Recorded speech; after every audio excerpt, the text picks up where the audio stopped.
So the short answer is not only do none of us want to do that, I think we built the project intentionally so that we would never be able to do that. Next question towards the back. All right, so I was very excited to see the news today about the networking support. My question is about the modules that are being written for it. Is the vendor supposed to maintain the code for it, or the core Ansible developers maintaining it? And how are you going to actively approach other vendors to see if they can also offer support, looking to the community to do this? Or how does that work for the networking side of things? So the short answer is D, all of the above. So I'll kind of take each one of those pieces individually. So first and foremost, from an Ansible core engineering perspective, we are absolutely committed to providing networking modules, and we'll continue to do so. We're actually staffing up a team right now. We've got the first engineer besides myself now on board, and we've got a couple more in the works that will be focused solely on continuing network integration. That will be obviously maintaining the current modules today, as well as evolving them, adding more modules, adding more vendors. So that will continue. In terms of the vendors themselves, so we continue to work with them on a daily basis. I'm on calls with them and spending time with them, and the whole purpose of that is to get them more indoctrinated to kind of this whole idea. I can't speak for each one of them individually, but I can tell you that a majority of them have started to staff resources to augment the work that we're doing. So they're very interested in not only helping us continue with the modules that we have, but continue to add additional ones. As even Fabrizio said in his presentation today, Cisco is going to continue to evolve a lot of these modules, and certainly they're not alone. Last but not least is the community side of this. And my hope is that as we start down this networking path, what's really going to make this awesome is really getting the community involved. We wanted to get kind of the first set of modules out to start to show what's possible and start to start getting this discussion going. So we kind of had a starting point.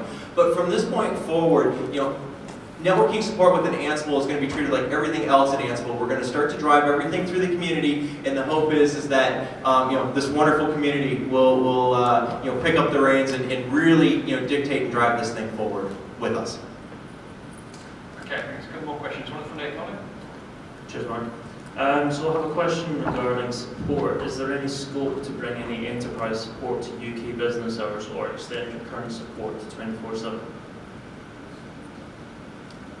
We do already have a 24/7 offering if that's what you want.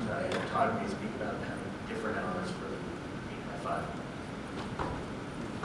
I think that, first of all, I think in practical matters, we support based on sort of the 8x5 SLA in all regions. But if you have a different experience, please let me know afterwards and we can talk about that. I think we will be moving more towards the Red Hat SLAs to match those up as best as we can. And part of what Red Hat gives us also is a global support organization so that we can take tickets around the clock, around the globe in different languages that we didn't have before. So with a little patience, we will get there rapidly. But effectively, we beat our SLAs most of the time. And so I think we're already supporting at that level. Again, if you've got a different experience, please talk to me about that. But we're staffing up that team, and we're able to take advantage of the Red Hat support organization as we grow. Meanwhile, I think you've got a mic. Yes, I thought I would not ask many questions, but still I got encouraged by your openness. So I was a bit concerned about the naming conventions of the modules, because I don't really know what switch is behind my command. So I was trying to understand if you have any plans with meta commands like package for yarn and other things, because for me I don't see it very useful to know exactly what kind of operating system I'm managing. I don't want to know that. I just want to say switch port 1 on off or something like that. Is there any plan there? Thank you. No, that's an excellent question. So Yes, that absolutely is plans for that. You know, as we kind of progress through this technology preview and we start to approach merging the modules fully GA into, as Ansible 2.1 comes out, we are looking at, you know, how we can augment the setup module so that when facts are gathered, we can actually identify network devices and we can make the right decision. We had to keep separate operating system modules, unfortunately, the way they were built today, simply because there's that much difference from one vendor to the next. And as I always tell people, you know, I can only work with what the box will give me. That being said, one of the things that you'll see over the next couple of weeks, in fact, I think we've got the webinar sign-up posted at Ansible.com, is I'll be showing how to do exactly what you're talking about in a webinar in a couple of weeks utilizing roles so that it does remove that requirement to understand what the end box is. Yeah, generally the biggest problem with that kind of meta wrapper around modules is the fact that underneath it's totally different data. For instance, we have the package meta wrapper, but quite often package names differ between various distributions. So it does provide a nice abstraction, but at the same time you're still ending up duplicating a lot of data somewhere because you're, you know, Apache versus HTTPD packages. So they can be sometimes useful, but generally I don't find it super useful to create those kind of packages. It can be a double-edged sword, the having a meta package or meta switch handler type thing, in that the great thing about Ansible and the modular approach is that it's something as simple as it needs to be. It sticks with the Unix ethos of having a tool that does a job and does it really, really well.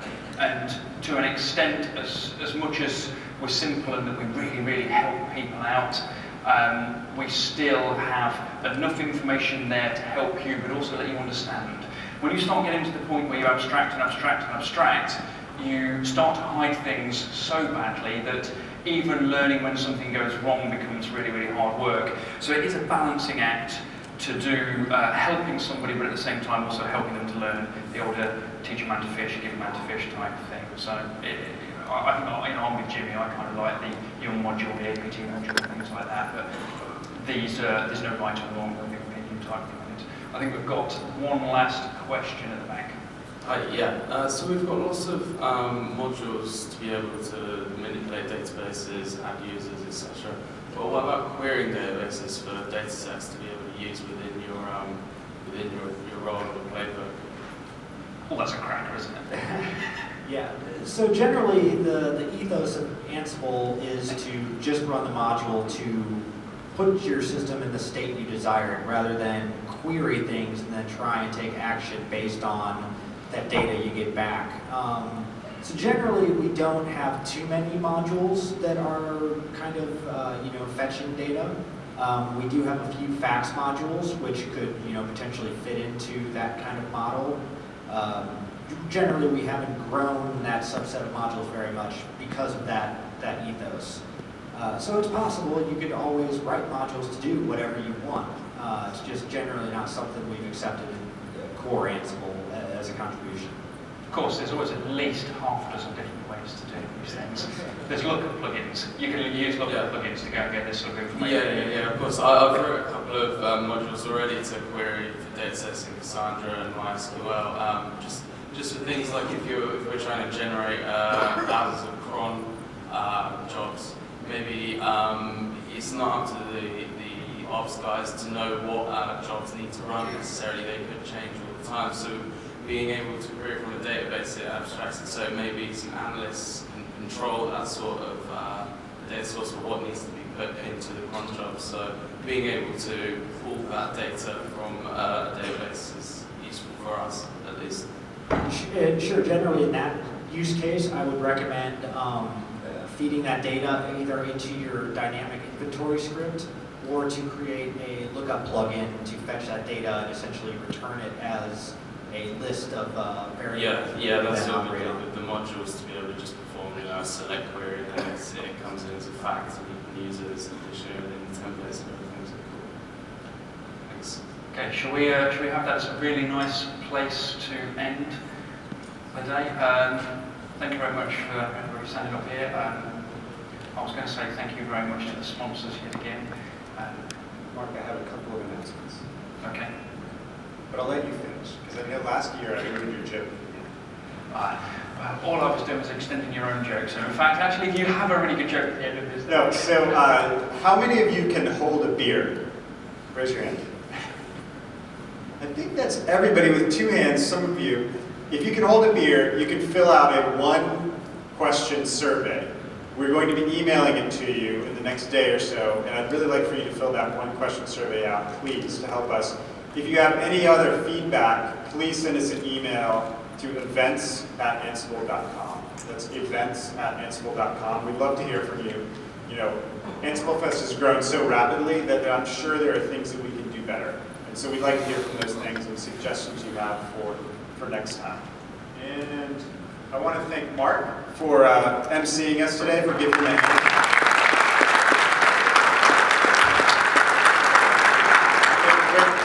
Gretchen, Rob, Andrea, there's so many people that carry others that have put this event on for you. They'll be around. Please say thank you if you see somebody with one of these red tags on. But thank you for coming and spending a day with us, and for coming all this way to this part of London. Are we still in London? Just about, yeah, I have to a great location, hopefully, that you've had a good time. Upstairs is the cocktail hour, and they'll show you that as you leave. But thank you very much for coming. Do you have any closing joke? One, I don't have a closing joke, but I do have something very important. Andrea stood at the back, who's not paying attention, perhaps I'm pointing around right now, has got a mobile phone that somebody's lost. If you've lost a mobile phone, go and see Andrea. She's holding it right now. I think that's about it. Thank you. Thank you all.